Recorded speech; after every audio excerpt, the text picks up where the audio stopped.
Hey guys, Sci-Fi Guy 2094 here, and today I'm not going to be talking about a sci-fi movie. I'm actually going to be talking about a thriller that I recently revisited. So I recently rewatched Gone Girl from 2016, starring Ben Affleck.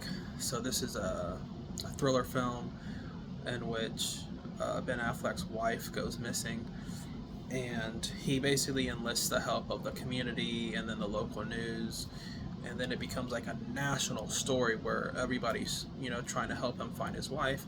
As we see the story progress, he becomes a prime suspect in her disappearance. And at first he's very cooperative. He's showing the cops around his house everything. He's talking about their relationship and how long they've been married and everything. But he becomes a prime suspect in this disappearance of his wife. So this is a really good film. I just the length his wife goes to, like she meticulously planned every little detail, for her disappearance, and she planned everything out almost to a T. There's a couple things that I don't think she planned for, like when she got robbed in that motel. But other than that, man, this girl was bat shit crazy, honestly. Like the way she planned everything so meticulously. She is basically like, man, it's like she was like almost sociopathic. The way she was able to basically manipulate everyone, in this whole situation. It's absolutely crazy. Um, so this is an amazing film. If you guys haven't seen Gone Girl, it's definitely time to watch it. And then if you have seen it, it's definitely time to revisit it. Um, very, very engaging, thrilling, edge of your seat. You're holding your breath the whole time, it seems, type of film, because it's just really that intriguing and interesting.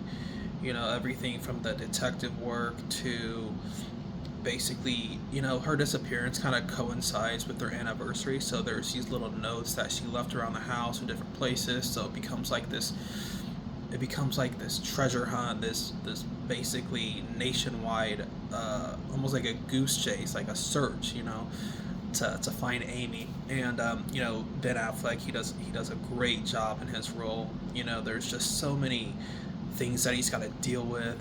He's got to be trained for the press, how to answer questions. He's basically put under a microscope, and his life, his private life, has now become public. And especially once he becomes the suspect and he's actually going to get arrested, he's just like so stressed. And man, he does a fantastic job. There are some people that says Ben Affleck is a bad actor, that he's not a good actor at all. That's not true at all. I mean, if you really think Ben is not a good actor, then I would say just watch Gone Girl. That will change your mind.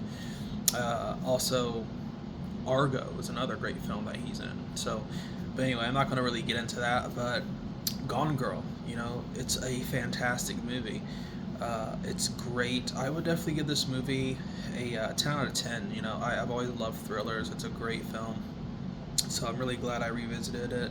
I watched it with my brother and a friend. So it's definitely a movie to kind of watch with somebody else in a way. But if you do watch it alone, it's basically like a long detective movie. So, but it kind of is more fun to watch with friends, because even though I had seen it already, I kind of forget some of the details. I forgot, just how basically just how meticulous her actions were in planning, this whole ordeal. And then obviously, like, there's the ending where she had actually frozen some sperm, and now she's pregnant, and she wants to raise this child, and still do the tours and talk about her ordeal that she staged. There's going to be a child in this situation, but obviously Ben Affleck, he doesn't want anything to do with this woman, because he's like, you're crazy, you're insane. The way she's like so sociopathic and able to manipulate everyone. Absolutely crazy. The old lover guy, basically she killed him with no remorse, and it made it look like she was being held captive and that he R-worded her. So, man, it was absolutely crazy. I love this film. I'm so glad that I revisited it. Like I said, it's like a perfect thriller movie. It's definitely a 10 out of 10. And if you haven't watched it, definitely check it out. And if you have watched it, go back, revisit this film because I'm certainly glad I did.